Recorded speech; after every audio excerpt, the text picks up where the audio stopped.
Board Joe 245 here doing a review, and today I'm taking a look at the 6-inch Classified Snow Serpent, so stay tuned.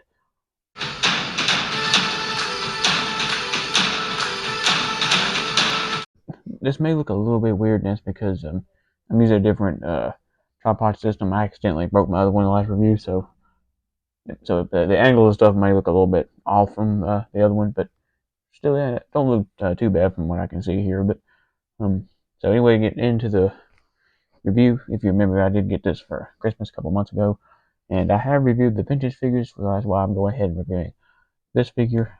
So first things first, we'll get into the accessories. Okay, so I did say I would do the accessories first, but I'm going to talk about the box first. So now this box for or I should say the packaging for the Snow Serpent is actually a lot wider than the previous ones I looked at.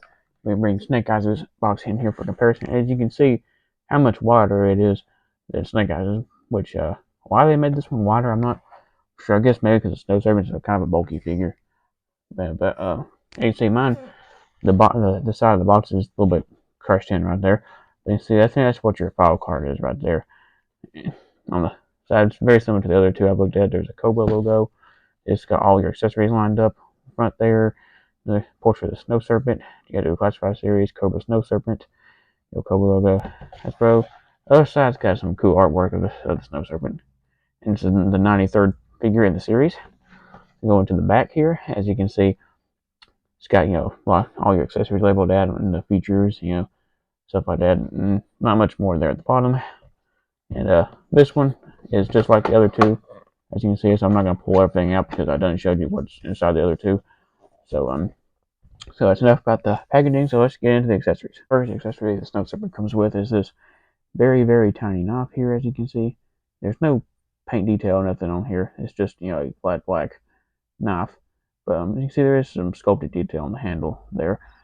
But and there's nowhere to store this on the figure. I looked everywhere on the figure and I can't find nowhere to actually store this knife. So this being so tiny, this can be very easily lost. So there's kind of a missed opportunity there. Next, two accessories I'd say are these two handguns, which these are obviously to me are supposed to be Glocks, I believe, and kind of more futuristic looking Glocks.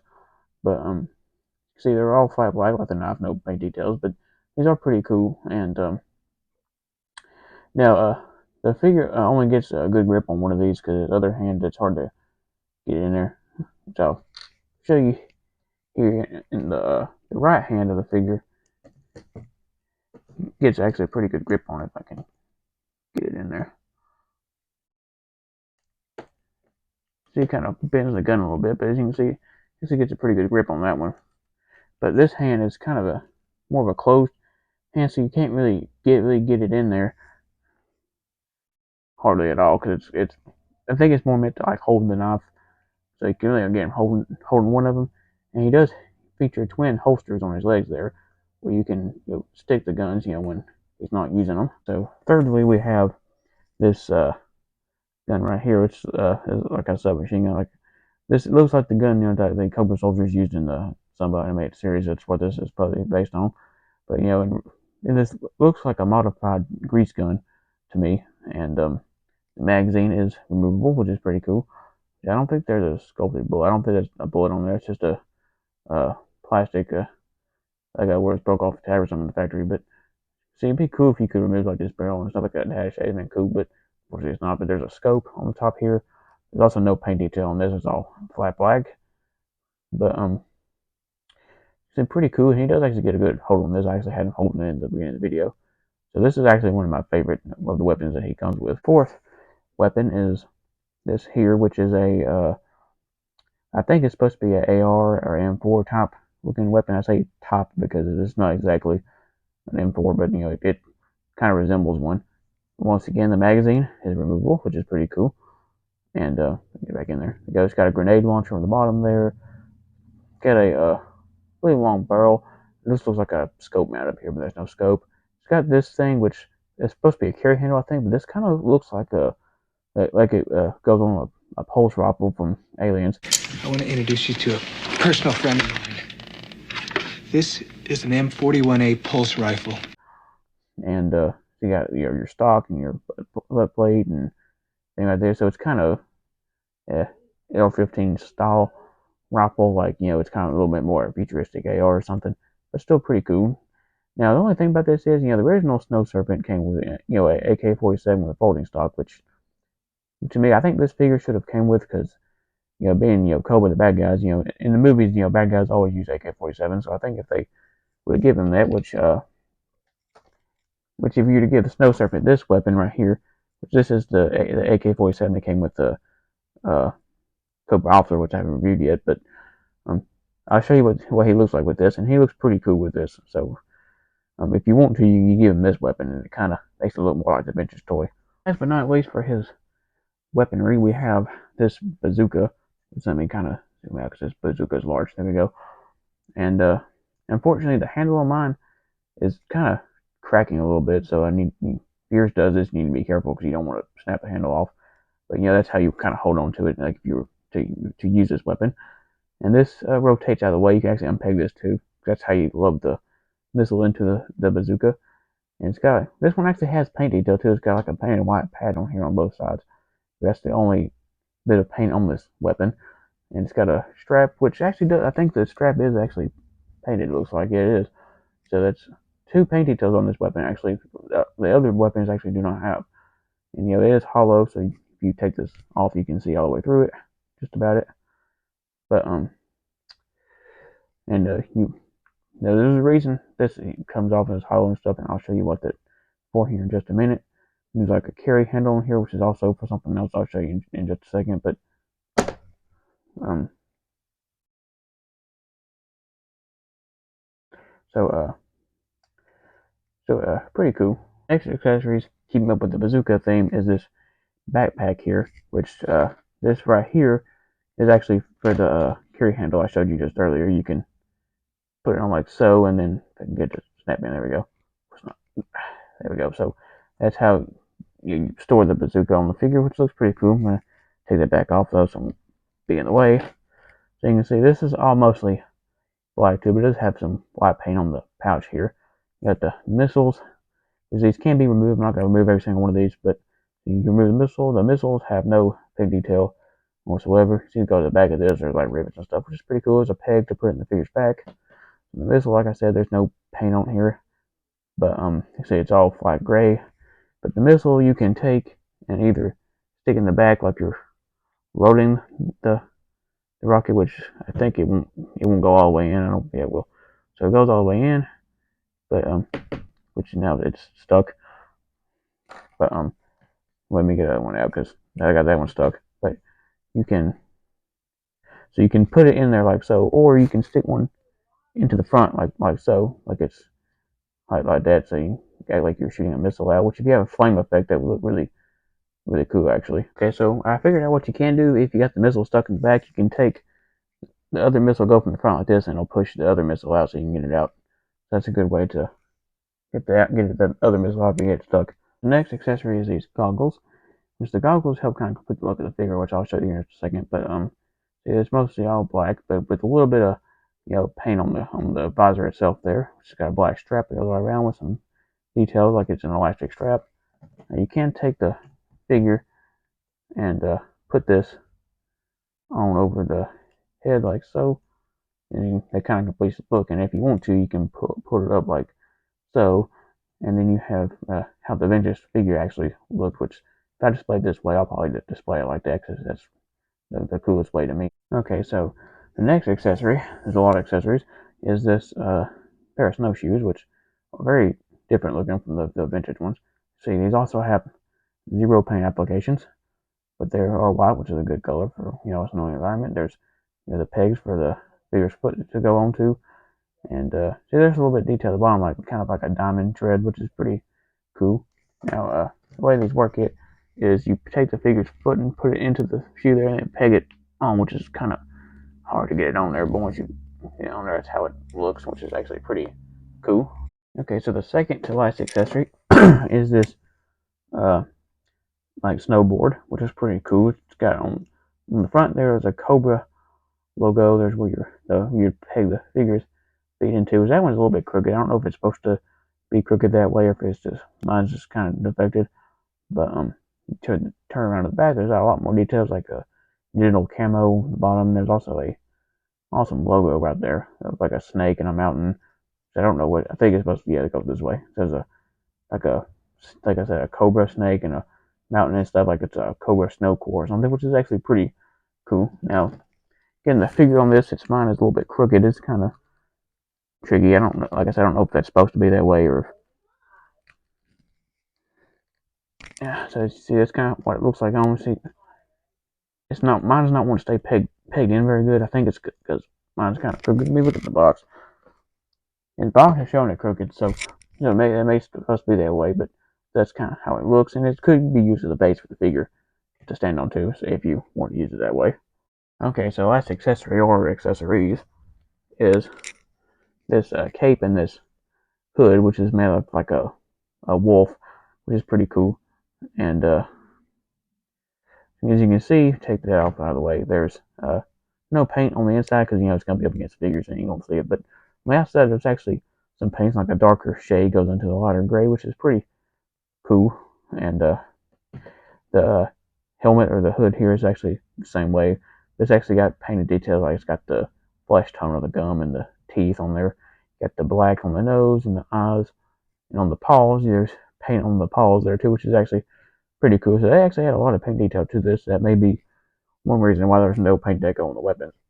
But it's textured in there for the helmet of the Snow Serpent to go on to. With which, if they make like a Arctic Snake Eyes, this would be cool to include with an Arctic Snake Eyes because Timberwolf is like his companion, so it'd be kind of tie into Snake Eyes' theme. But so show you what this looks like on the figure because this is really cool actually.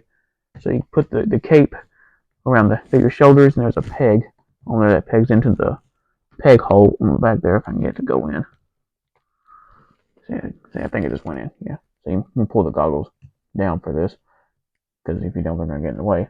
So you take the hood of the helmet, go on like so, and there's the which that looks really cool actually.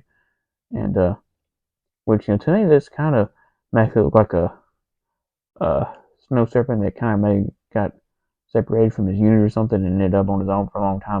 And he made this in his exile as like part of his survival. To keep warm because in an Arctic environment, if you don't keep warm, you're gonna freeze to death. If I can get the head to articulate up some, I think there we go. So yeah, but still that looks pretty cool. If you put that on a snake eyes, that would look cool too. But yeah, would I display it this way? I don't know. Maybe. I mean, I'm not 100% for sure because I like to look at the vintage toy too. So, but this does make it something a little bit different though. If you want to go into a different route. Okay, so let's go over Snow Serpent's articulation since we got over the numerous amount of accessories he comes with. So he has a ball joint at the head and a hinge and a hinge at the neck. So it's pretty good articulation there. Just the collar doesn't obstruct it any though, so that's pretty good. You would think this would obstruct his neck articulation, but it actually doesn't. So that's a good perk. He has a hinge at the shoulder and a butterfly joint. He also has a swivel cut at his shoulder there, and he also has a double jointed elbow, which is kind of stiff, but you don't want to force it because you don't want to snap the arm. But see, there's also like a waist cut in there too, but it's hindered by the web gear he's got around his waist, there around his chest. I mean, now he also has a ball joint at the waist there, which is a little bit stiff too, and it's also got good hip articulation, a swivel at the hip there as well. So this one, yeah, does come down so you can get dynamic poses, and he has a double joint at the knee there, which is really stiff, and looks like he's got a swivel at the boot there, and ankle pivot. I forgot to mention he does have a swivel and a hinge at the wrist. So let's go over the sculpt design and color of the Classified Snow Serpent, starting with his head. As you can see, the head is directly based off of the vintage toy but with better paint apps. As you can see, he's got like goggles on his helmet that these goggles can go over. And you can see we move the goggles out of the way. There's just a white helmet there, also some gray paint on the ear portions there, which is actually pretty cool. And yeah, there's what looks like maybe a little bit of blue on the mask there too, which gives it a little bit of contrast. And so the rest of the helmet is white, which putting the goggles back on there really helps kind of complete the look of the helmet there. And going to his neck, the jacket goes all the way up to his neck because you're gonna have a lot of equipment on in an Arctic environment. And he also got like a furry collar, which is a callback to the vintage figure. Also on his shoulders there, which goes all the way around. There's a hole in it for the backpack and the cape if you display it that way. Also the web gear is also painted blue and goes down his back there. And to the front, there's also some black buckles and stuff, and his parachute pad, which is also a throwback to the vintage toy. Now, all this web gear though does hinder his chest articulation, though, like I showed you. And also going down to his, well, before we go down to the waist piece, go down to the arms here. As you can see on his left arm, there's a Cobra logo, and on the other arm is like a Snow Serpent, like Snowcore logo, which is pretty cool. And he's got like the furry things around his arms, which is also a throwback to the vintage toy. And we've got a pocket on this arm, which also on the other arm, so they kind of match. The back's the same thing. There's also some paint details on the back of this too, which is actually pretty cool. They actually added some dry brushing. And as you can see, the crotch piece here, as you can see, there's the web gear continues down to the also got a crotch protector there, which it does go the other side there as well. As you can see, it straddles his crack line there. And also there's belt loops, and which they actually had some paint details there. They didn't have to, which is pretty cool. You can see there's the blue holsters for his pistols, which is a nice touch. So he can one of the few spots for weapon storage actually on this figure. Going down, he has big thick pants on, to keep his legs warm. There's pockets on each side, which kind of get covered up by the gun holsters, but I mean that's no big deal. There's two pockets there, which are also covered by the holster straps. Going down, he's just standard pants in his knees there. There's also a pocket on each side, I believe. Yeah, and his on the back, still kind of poofy, and his boots, as you can see, are blue and kind of like a navy blue. There's some laces on there too, and some pretty cool details up on the front there and the tread. You see there's also the standard information on the bottom of his boots. Here is the this new Classified 6-inch Snow Serpent compared to the vintage figure, and which I have already reviewed on my channel. And now the new 6-inch Classified figure is actually a lot different than or quite a bit different than the vintage toy. Like the missile system is completely different. The vintage figure had like a mortar, and this new one has like a bazooka, which ain't the big deal. But I did give him the AK from the uh, Cobra officers, kind of make it a little more like a vintage toy. And so which one do I like better? This new one is cool. I still personally prefer the vintage figure because that was just to me it's more nostalgic, and I just like that one better. So what do I think of this figure overall? Now I do have a few personal problems with this figure, like the uh, lack of paint on the weapons and stuff, which which they usually do put a lot of paint apps on weapons and a lot of other figures, which I think they've done it as a cost cutting measure because this figure has a lot of paint applications, so that's probably why they left some off the weapons. But I mean, other than that, it's a pretty good figure, so I'll give it a top tier. And I'm debating on which I can't display this right now anyway because I don't have anywhere to display my GI Joe stuff, so I have to store them up because I do collect other things, so that's why I don't have anywhere to put these. But if you like this video, give me a thumbs up to help me a lot, and don't forget to hit subscribe to Joe 245. Till next time.